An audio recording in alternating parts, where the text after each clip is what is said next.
এটা হলো আমার স্বামী, আর আমি আমার স্বামীকে খুব ভালোবাসি। তোমরাও কিন্তু তোমাদের স্বামীকে সব সময় ভালো রাখবে। কখনো কোনো আবার কথার মাঝখানে কথা বলতে তোকে কে বলেছে? আমি ভিডিও বানাচ্ছি তো, দাঁড়া চুপ করে। ডাক্তারকে দেবে, ঠিক করে সোজা হয়ে দাঁড়া। ডাক্তারের ওদিকে তাকাও, ডাক্তার বার করবে কি? হাসো। কথার মাঝখানে কথা। তো হ্যাঁ, যেটা বলছিলাম, স্বামী হচ্ছে ভগবান তুল্য। স্বামীকে সব সময় যত্নে রাখবে, ভালো রাখবে, কখনো কোনো কষ্ট দেবে না।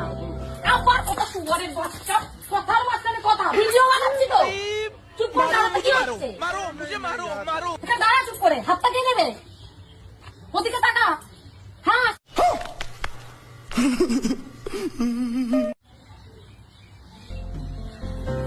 তো হ্যাঁ, যেটা বলছিলাম, স্বামী হচ্ছে মা বাবার পরের স্থান, যে আমাদের জন্য অনেক কষ্ট করে।